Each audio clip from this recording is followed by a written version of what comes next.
Welcome back to Gems with Genesis Amaris Kemp. Today with me is Precious Rutlin. Precious is passionate about healthy hair. She teaches women how to grow healthy hair so they're confident wearing their natural hair. And as you all know, since we've been in this pandemic, some people were forced to wear their natural hair because the beauty salons were closed. She has over 26 years in the hair and beauty industry. Precious has successfully restored her hair after losing her own hair on 2 occasions and helping her clients do the same. And without further ado, I am going to welcome Precious, and she's going to tell us a little bit more about who she is because a bio is just the bio. And so take it away, Precious. Absolutely. Thank you, Genesis, for having me on your podcast today. So I'm really blessed and honored that you invited me to come. And so I pray that your listeners get whatever information that they needed to hear today as far as their hair and health is concerned, and that they can get on with healthy hair growth. And so, as Genesis stated, so my name is Precious Rutlin. I'm a hair consultant, and so I teach women of color how to heal and grow their hair using holistic remedies so that they can wear their natural hair proudly. And like she mentioned, so I have a luxury texture and hair growth restoration company where we teach women and just dealing with the bridging the gap between Western medicine and then for women that are either losing their hair or they just simply want a natural approach to growing their hair without the chemicals.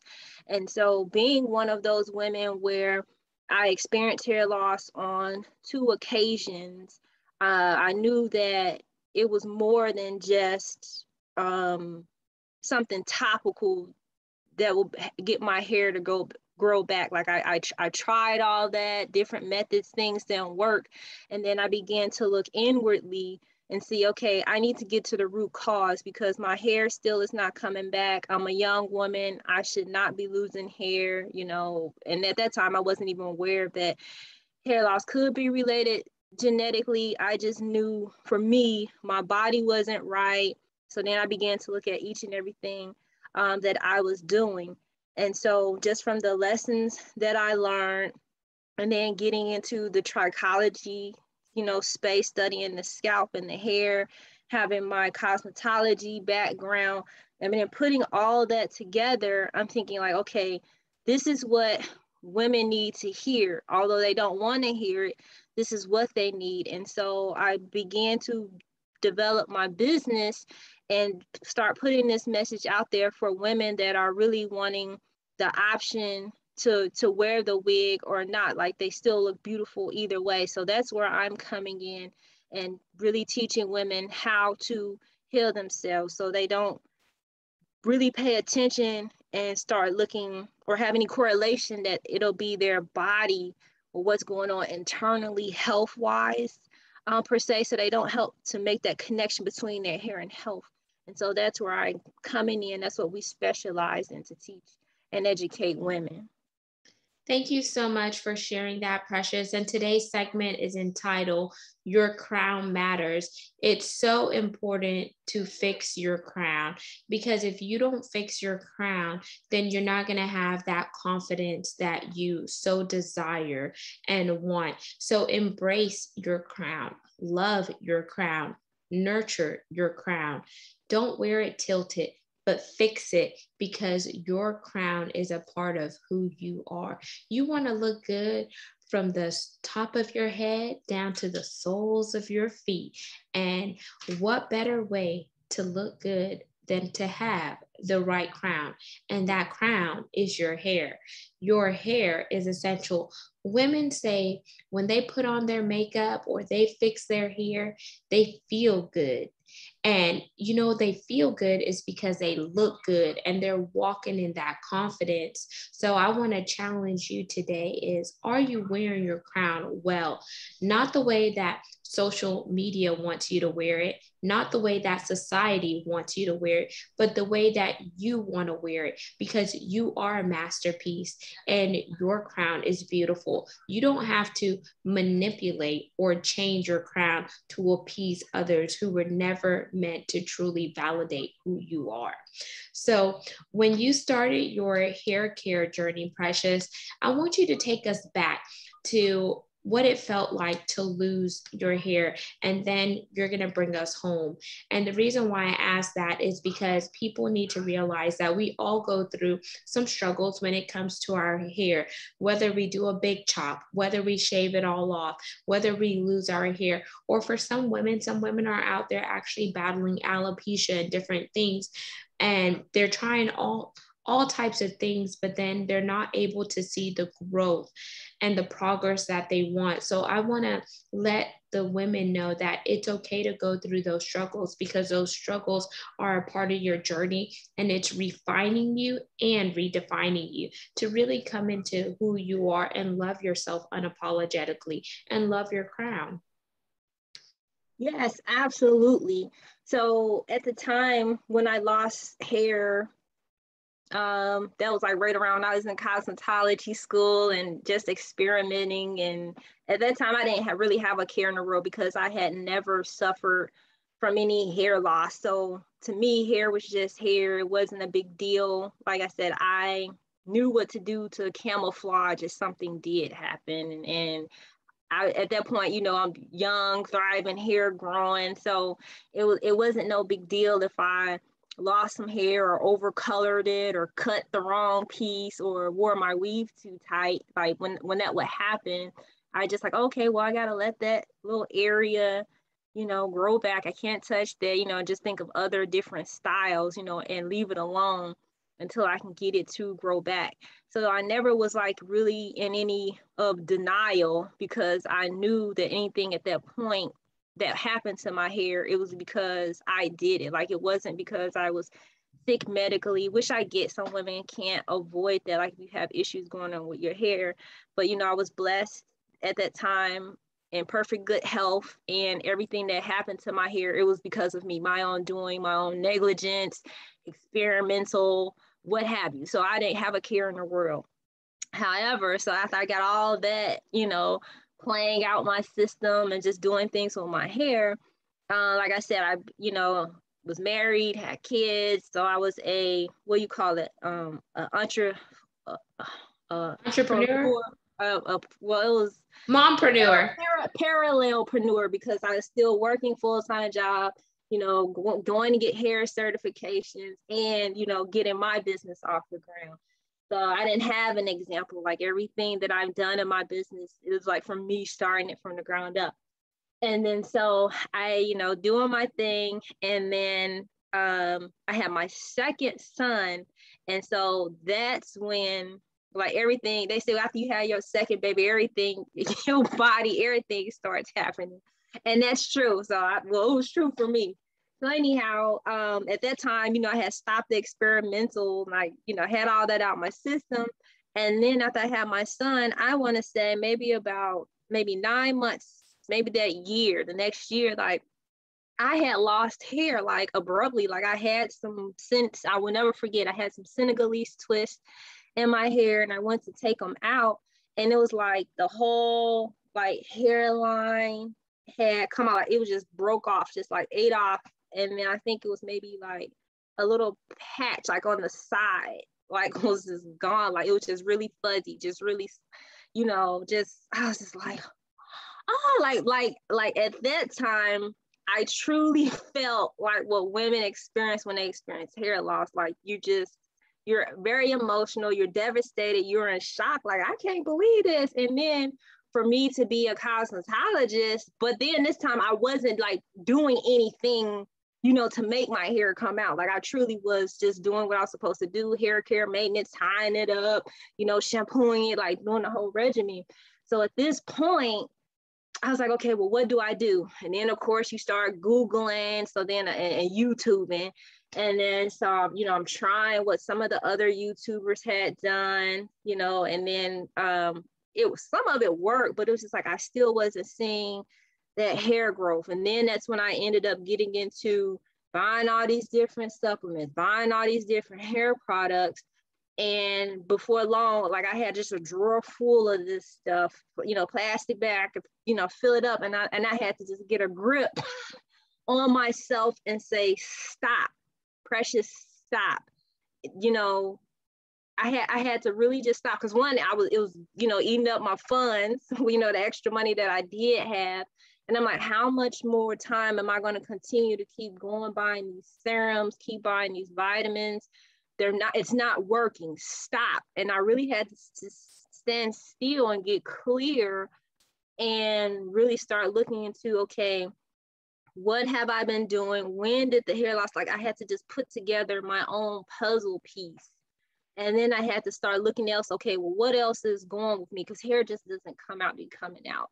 And so as I began to really just honor and accept where I was, again, I had to accept it. Like I didn't do none of that denial stuff. I had to really accept, okay, there was a problem. And what I really like about just myself, it has always been within me, is I always address whatever it is, the problem, as soon as I can. So I can't let it fester, which was good on my part, because the longer you wait to address your hair situation, whether it's 3 months down the road, a year, the longer you risk your hair being fully restored. So I never was one of those people to wait. If something happened, I'm like, own it. Okay, let me see what to do, address the problem. And so like I had my knowledge, I had been studying, and then I was like, okay, this is now, I'm a trichologist, you know, I'm a cosmetologist. I was like, now I need to look at something else better, because this isn't working what I'm doing. So then that's when I started getting into the holistic side of things and really tapping into the alternative health, because at that time I also had other things going on with my body. So not only did I lose my hair, but you know, the doctor, of course, you know, I was going for my annual checkup, so they diagnosed me as obese, because you know I was overweight. I never got the baby weight off from the first baby, so that was against me. Then I had high blood pressure, because again, wasn't satisfied with my life. I'm parallelpreneuring, so I'm working probably almost 60, well, no, yeah, so working probably about, my full-time job was 40 hours, so I'm probably pushing about 50 to 60 hours, because I'm studying, I'm trying to, you know, get my own business off the ground. So it was just a lot. And then I'm raising kids in the family. And so I already knew that I was under stress. So that was against me. And then I wasn't eating right, you know, fast food, wasn't really doing exercise. Like I wasn't really doing my self-care and what I needed to do to be whole, because here I am, I have all these degrees, because my background is accounting and business, but you know, I was like, that ain't what I want to do the rest of my life. I want to do hair. So, you know, I'm battling with that whole thing, because that's what I wanted to do when I first graduated high school. But then, you know, you have that, your parents talking in your ear, and, you know, back then it's like, you know, go get a job, go get job security and get a degree. And, you know, I'm pissed off because now I got these student loans, I got extra debt on my back. And so it was just that whole mentality there, because, you know, I'm like the first one out of the family to go to college and actually push through. And it was like, okay, I just really got those degrees so, you know, they can shut up. But at the same time, I got it so that I could fund the dream, you know, what I really truly wanted to do. And so that's how I ended up getting over into this space, and was able to get like my certifications and start going into the holistic side and getting like my certifications and all this. So it was a blessing and a gifting at the same time. So it was a lesson learned. Everything worked out. And then also, you know, with my health, the doctor had diagnosed me as pre-diabetic. So I was obese, high blood pressure, pre-diabetic. And so I began to see like the same path and issues that were carried along in my bloodline, because my mother had suffered from those things.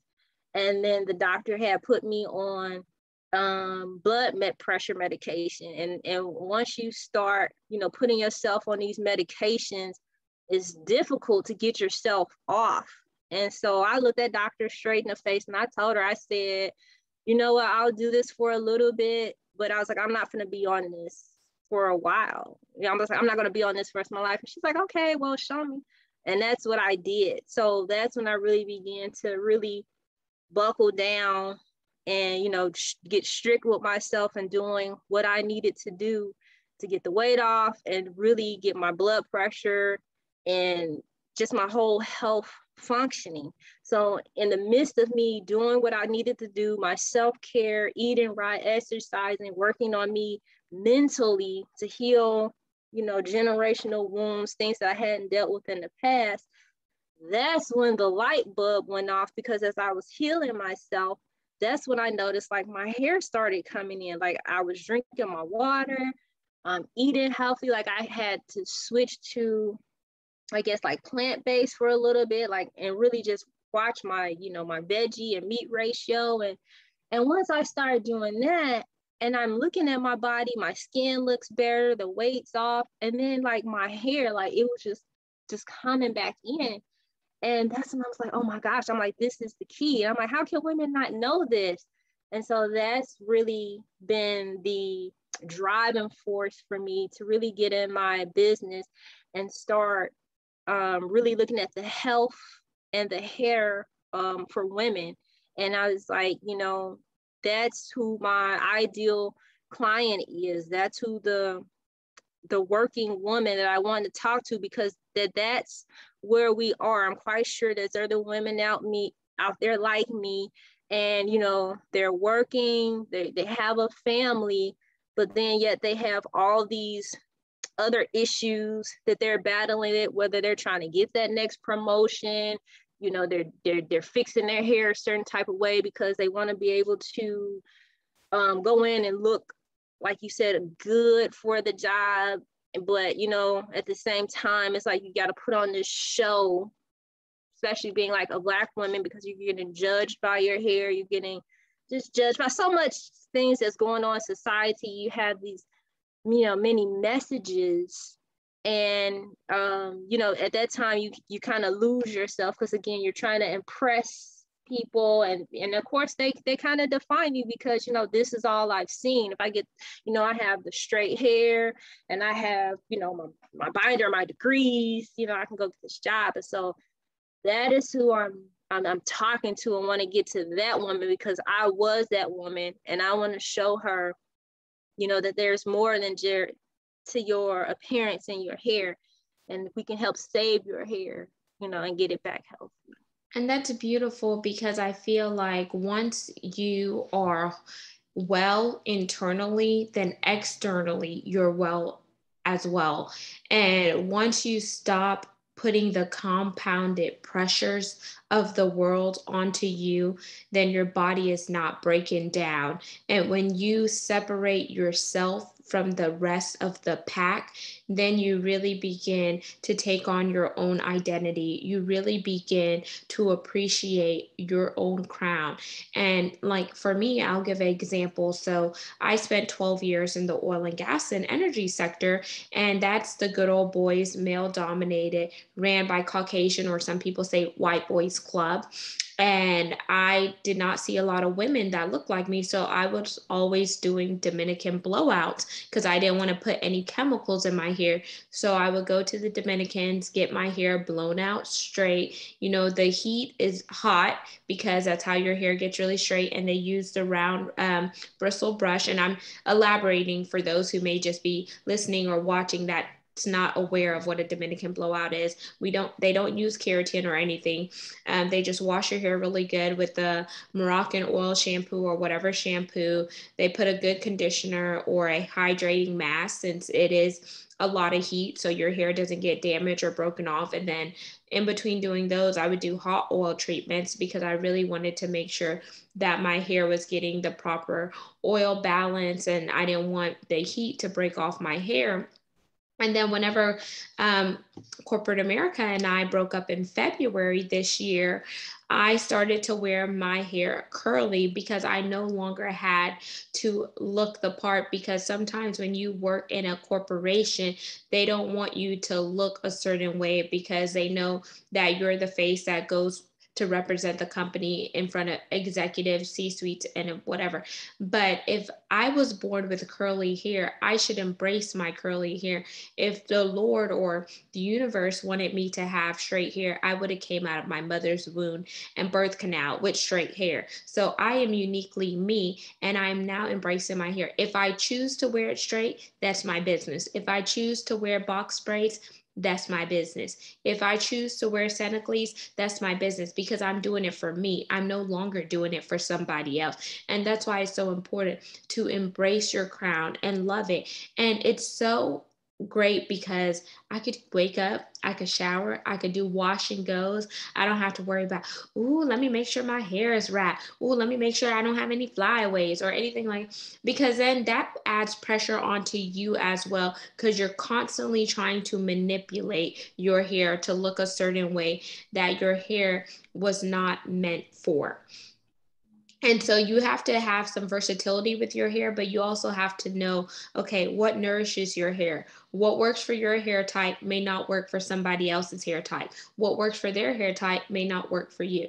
You have to remind yourself, okay, am I getting enough water? And they say that in order to know how much water you need for your personal body, you take your weight, you divide it by 2, and that's the number of ounces your body needs on a daily basis. So make sure you're hydrating your body. Then ask yourself, are you taking the right supplements? And what does that look like? Because there's so many supplements on the market that sometimes people could feel overwhelmed. But if you don't know, find you a homeopathic doctor, find you a holistic person, and do the research, because you can't always go by what people say. You also have to fact check and do your own due diligence, because we all have various body types. So listen to your body and realize when something is off. Your body will let you know.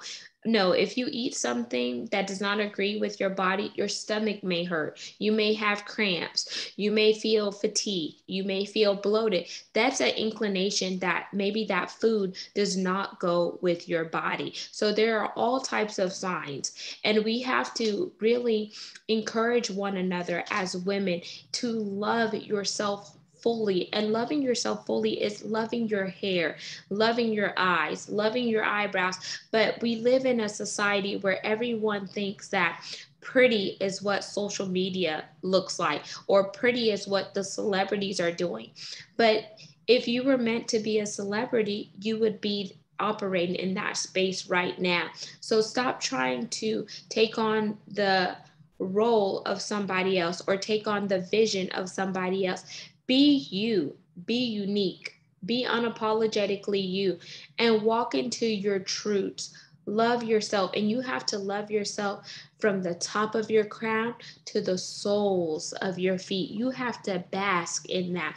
And I love that you are teaching women, Precious, as well as maybe if you have some men clients, on what hair care is and how that is important to have hair growth, but most importantly, having that total body wellness. And I know you've one of your statistics is that you've worked with over 1,000 women on how to heal their hair from the inside out and rebuild their confidence through your online classes and your DIY hair course. So can you talk about what are some things that you cover in your DIY course? Yes, so absolutely. Um, so the DIY course, hair course came about because what I noticed is just talking with the women and working with them, everyone that kept coming to me was product crazy, if that's the word. Like, I really couldn't have a conversation with them because it was like after I'd asked the questions and really start digging deeper into their hair care habits and lifestyle, it always went back to, okay, but what product can you give me? What supplement can you put me on? And I'm thinking, what can't you hear and understand from me, that there is no product, there is no shampoo that's going to help your hair to grow? I was like, that's an external thing. Like, we need to look at what's going on the inside of you. So that DIY hair course came about because it needed to teach women, okay, here's the products that you need in your hair care regimen. You don't need to have, 10 to 20 products putting on your hair every day, and it's, irritating your scalp, drying it out. I'm running into women, they're getting into this whole phase about, pre-poo. And so pre-poo, you don't shampoo your hair. It's just a conditioning treatment. So now you got this build up on your hair. Your scalp is steady itching. Now you have these unnecessary scalp conditions because you're out here following Susie on YouTube because she's doing this whole pre-poo treatment. But I'm like, you don't have Susie's hair type. So why are you doing what she's doing on YouTube? You don't know, her genetic chemical makeup, her biochemistry. So the DIY course is simply that, to help women be able to determine what they need in their hair regimen, what products they absolutely need, like, just breaking it down as simple as possible, to help them with their hair. And then the other classes, they get off into from, self-care and wellness to specific topics dealing around hair. So for instance, if you're transitioning out of a wig and you want to wear your natural hair, I have a class for that. So it's really tailored to what the women are going through. And so the whole time, again, like we're talking about the basics of hair and teaching about the hair structure and hair growth, but you can't overlook the emotional component that's going with it, because from there, that is what's going on internally. Because if you're fatigued, you're depressed, you're dealing with this anxiety, all that is setting off chemicals and throwing off your hormones, which is then throwing off your hair cycle, which is then pushing your hair into the catagen phase, where it's slowing your hair growth down, and eventually it's taking you to the telogen phase. And so the telogen phase, that's the last phase, that's the shedding phase. That's where you're starting to see all this hair continually to come out, because it's a whole spiral effect, because you didn't take the time what you needed to do to heal inside, deal emotionally, start doing what you needed to do internally to help your organs, to help your thyroid, to really help your body with your hair. Because as women, as you get older, then you're dealing with menopause. And so I do have menopausal clients. And so it's like finding that balance for them to help to stabilize their hormones so they don't have to get on hormone replacement therapy and do things the natural way, to still balance their body, balance their organs, and still get the nutrients that their hair needs so their hair can grow. Thank you for breaking that down. And as we wind down, I'm going to do a fast round segment where I'm going to ask 10 questions, and you tell me myth or truth. And then if you feel compelled, you could elaborate on it. Okay, so, so some people, they say biotin. A lady would say, oh, why her biotin is really good for hair, skin, and nails. Truth or myth? I'm going to say myth. And here's why I say that, because biotin, you can get caught up out here on the dosage, the different milligrams that it comes in. And so I got caught up in that. So that's why I'm saying it, because I thought the more biotin, the more milligrams you take, the more your hair gonna grow. And no, biotin, taking it in the excessive dosage like that, that's when you start to run into the skin breakouts. You start experiencing other issues going on within your body. And not to mention, it also throws off your thyroid testing. So like when you go get your blood work, now all of that is thrown off, and you know, the free TSH is going around in your body, and that is what's causing or contributing to your hair loss, because now your thyroid hormone can't function and do what it's supposed to do, because now you have all this biotin in your system. So that's why I have that in my book, and I talk about that you can't be just jumping out here taking these supplements. And of course I had to be the guinea pig on that and find out the hard way. But so I'm gonna say that's a myth. 2, well, I'll just get a steroid shot because, you know, my girlfriend got it and her hair grew back. Truth or myth? I'm going to say a myth. And I say that because just because she got the corticosteroid shot, again, it depends on what stage of hair loss that she was in and what other regimen does she have to go with it. You just can't just take the shot by itself and expect your hair to grow. It's going to take a whole regimen, a whole therapeutic session to get that hair to grow back so you don't have scalp damage. Nice. Okay. Third one. So, you know what? I was watching this YouTube video and they said scalp massages are really good to stimulate the production and, you know, increase the stimulations, increase the blood flow and etc. So you know what? I think I'm going to try that for now. Fact or myth? Fact, that's truth. So that does help because you're circulating and getting that blood flow to flow. And that's, believe it or not, can hinder some of the hair follicles growing, because if you don't have circulation and blood flow in the scalp, so now your sebaceous glands and your erector pili muscle, now it can't function the way it's supposed to because the circulation is hindered. But yes, that absolutely does help with stimulating the scalp. 4, you know what? I think I'll just cut it all off, because if I start over from like a buzz cut, then I'll really get to see my hair grow. Fact or myth? I'm going to say fact. And I say that because that is a personal decision for each and every one.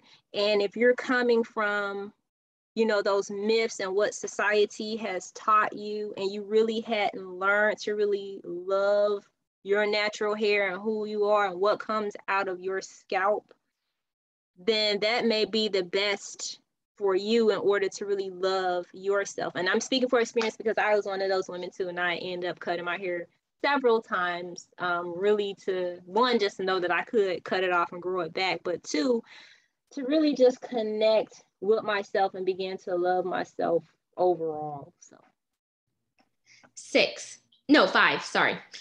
5. So I'm just not going to do anything with my hair, because maybe if I leave it alone for a while, maybe I'll really see the progress that I really want. Fact or myth?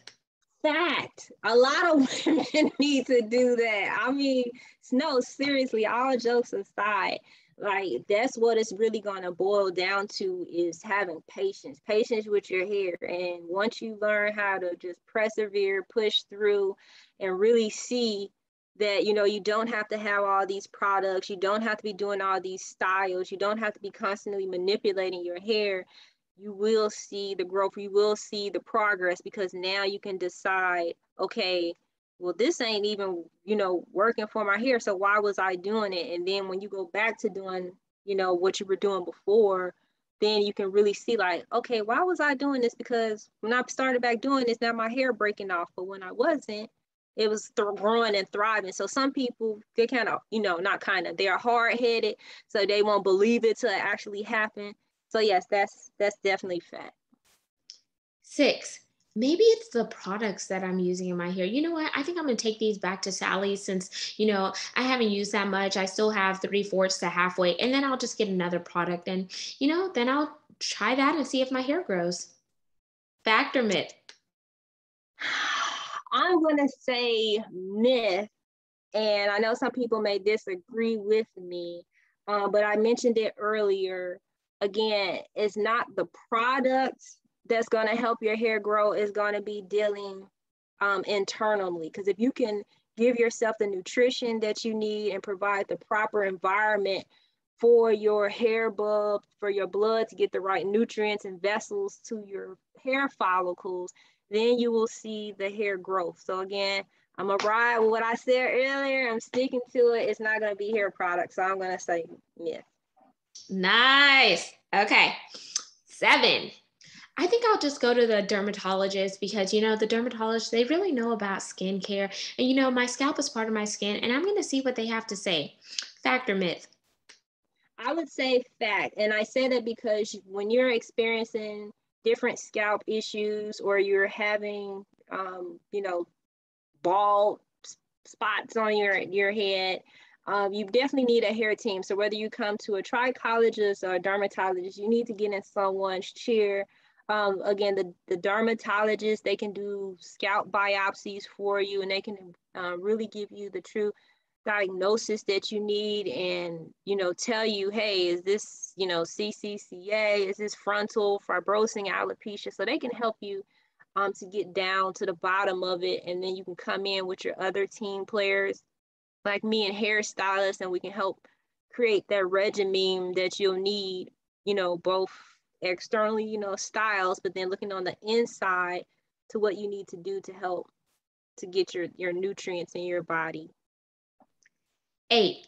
Ooh, girl, I just think that it's maybe my hairstylist. Like, she's just using too much stuff. She's causing my hair to fall out because before I was going to her, I was fine. Fact or myth? I'm going to say that's a tough one. That's kind of teetering. I'm going to say myth because, first of all, that's going to be another topic. We're probably going to have to do another podcast on that one because we had a big debate about that. But I'm going to say before you even go to your stylist or whoever you're going to have doing your hair, that's on you as the consumer to research and do your due diligence, and not just, really looking at what somebody has on Instagram and just seeing some pictures because, oh, she laid Genesis hair, and she got Genesis hair so straight and so fly. I'm finna go to her because she know what she doing, and she know. No, ma'am. And just because Genesis got her hair laid, you don't know what Genesis regimen is. You don't know the state of her health or what she's doing to even get to that space where she is, and she can't have her hair fly like that. So I would say you can't put the blame on or say, well, before I came to Precious, my hair was doing fine. No, ma'am. Because what are you doing at home in between your visits? Like, let's just be real about it. And we know there was really a big debate about that on YouTube. Girls were just going in because they're getting fed up with stylists. And I was kind of at the point where I can see where she was going as a consumer. But I'm thinking, like, at the same time, you're spending your money. So it's up to you to do this due diligence and not just looking on social media and Instagram and going with the first whim of hairstyles that you see because somebody laid their hair. No, you need to do further research, and then also make sure you're doing your part at home to take care of your hairstyle until you can get back into that salon again. So you don't put that blame on the stylist because you didn't do what you were supposed to. But that's a whole different story. You just gonna get me on a soapbox now. You just may get me heated. So 9. You know what, girl? I ain't got time for this. Like, I'm trying to go out. You know what? I'm just going to stick to my weaves until my hair grows back, or I'm just going to slap a wig on. Fact or myth? I would say fact. I mean, again, this is how you choose to wear your hair. But I also just want to put this caveat in there and just say, okay, even though you're slapping that wig on or you're going to do the weave, make sure that you're taking care of your hair. Just because you can slap that on, and don't think it's just a protective style. A protective style means you're still taking care of your natural hair underneath. But I think it's fact. Rock what you want to rock. 10. Bonus question. So this is a question where you can ask me something that you want to know. Yes. So I know that your background is with your book, like you just mentioned, the chocolate drop in corporate America. And I'm just so, again, grateful that you put that book out. So you kind of touched on about it earlier, that you were going, getting the Dominican blowouts and, you wanted to look a certain way. And that's kind of how we talked about our title today with the whole crown, similar to like the Crown Act. But can you just go deeper into like the mentality, like what were you really feeling like while you were at that corporate job, as far as like where were you at mentally, like, because I know, can you just elaborate more on that, because I just truly believe like more women are out there and they feel just as you were, in that mental space about the hair, and and you're in this predominantly male environment at work. So can you just touch more on that? So mentally, I felt drained. I felt like I couldn't be me. Like I couldn't be Genesis because I was so busy trying to live up to other people's standards. I felt like I was doing something to mask who I was. And when I say mask, I was manipulating my hair so I could fit the part, so I could look in, so I could climb that corporate ladder. Because sometimes people, well, not sometimes, most of the times people judge you by your outward appearance. They don't care that you're qualified. They don't care that you have the experience, the degrees or whatnot, but they see you as, oh, she's that Black girl, or she's that brown girl, or she's that one that's different. And when you're the only one on your team that is melanated, that chocolate drop, it's like you have to be ahead of the game. You have to work twice as hard, not only to be heard, but to be seen. Because sometimes they see you, but they don't hear you. Other times they hear you, but they don't really want to see you due to the way that you're looked. So you try to make sure that you're looking the part. You try to make sure that sometimes you even code switch, which means that you're changing the way that you talk to fit in, even though you really want to say something else, but you don't want them to say, ooh, she's aggressive, because they love to say aggressive, or, oh, she's a B, or, oh, she's an angry Black woman, when in actuality, you're just very passionate about the subject matter. But then they confuse your passion for aggressive, or they have these different microaggressions because they don't know somebody else that looks like you. Or whenever you switch up your hair, they're like, oh wow, you put in box braids? Is that your real hair? Oh, can I touch it? And before you even answer it, their hands are already in your head, as if like your head is not a part of your personal space. And I can't remember the last time I asked, one of them, oh wow, you got highlights, lowlights, balayage? Is that your real hair? Wow, it grew overnight. Can I touch it? No. So there's like double standards. And so you have to be on. So that drains you mentally, physically, and emotionally. I was in a state of mind where I'm like, okay, not today. And I'm like, oh man. So then you really just try to pull yourself together, because you don't want to explode, because sometimes they're doing little things like in the form of microaggression to see if they could push you to the limit, so they could check, oh yeah, see, I knew that she was that angry Black woman. I knew she was aggressive. They want to do these little tendencies to see if their label is fit. But what is the saying? What? The saying by, if the glove does not fit, you must acquit. Oh, I haven't heard of it. Some statement like that. So then it's like you have to work, like it's constant work every single day. So it's like you wake up early, so you could fix yourself up. You make sure you go through your closet, make sure you try on certain things, because sometimes we, as melanated chocolate drops, sometimes we have more curves than others. Some things just fit us a little bit differently. So if we have a behind, a rump, or that booty, like some people say, you can't wear certain pants because then they're going to say that you're showing off too much. Or certain tops, like I'm not chest heavy, so I have nice gumdrops or whatnot, but then you don't want to make sure everything is super tight, because they're like, what? Oh my gosh, did you see Genesis today? Her booty was just all over the place. Her breasts were poking out.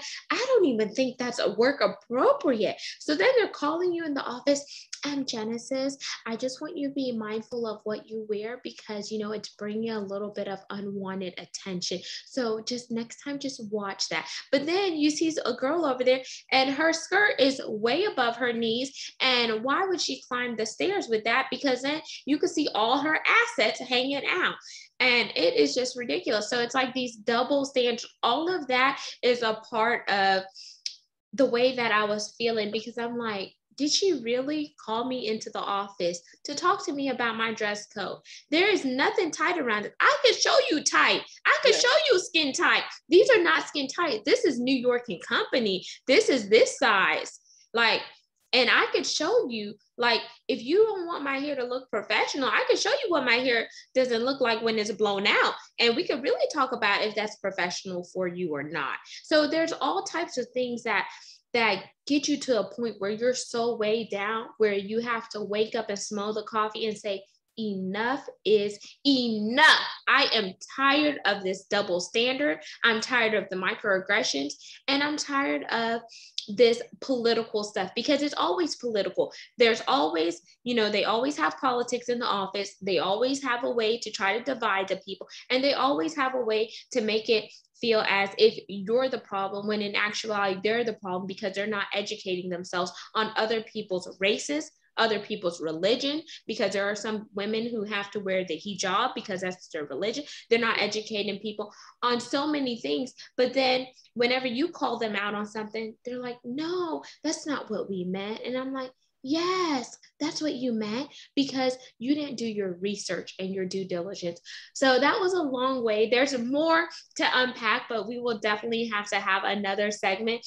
And that information, a little bit, is in my book, Chocolate Drop in Corporate America, From the Pit to the Palace, because it's so important that we talk about these situations, because it affects all of us, no matter if you're Black, no matter if you're Afro-Latina, no matter if you're Indian, Portuguese, or whatever you want to identify with.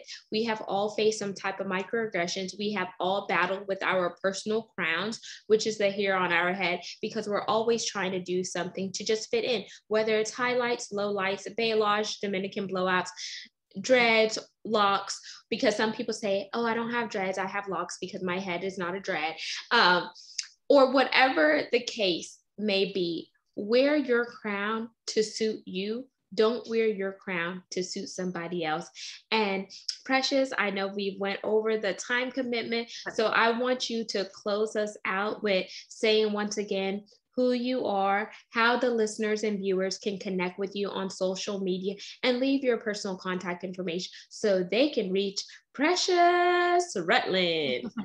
Yes, absolutely. And that was wonderful. Again, thank you guys so much for having me on your show today, the podcast. And for those, again, that just came on, my name is Precious Rutlin, and so I'm a hair consultant, and I teach women of color how to heal and to grow their hair using holistic remedies so that they can wear their natural hair proudly. And I do have a community. It's called the Black Women Hair Haven. And so this community is where you guys can come and really just express yourself and communicate with other women like yourselves that are looking for ways to not only just talk about, issues that's going on with the hair, possibly the workplace and what you're feeling, but also to get, tips and just really to educate yourself on what you can do to grow and to heal your hair from the inside out. So you guys can go to blackwomenhairhaven.com. And all that information will be there. I am also on social media, so you can just go to YouTube and just type in Precious Rutlin Consulting. It should pop up. And then I'm on Instagram at Hair Growth Consultant. And there you have it, listeners and viewers. You just heard Precious Rutlin here on Gems with Genesis Amaris Kemp. Make sure you subscribe to the YouTube channel. Hit that bell so you can always be notified when there is fire content. And for those of you who are listening by way of audio, make sure you subscribe to whatever platform you are listening to. Share this message with somebody who is in need. And as I sign out, I like to say peace, love, and lots of blessings. Go out and have yourself a wonderful day.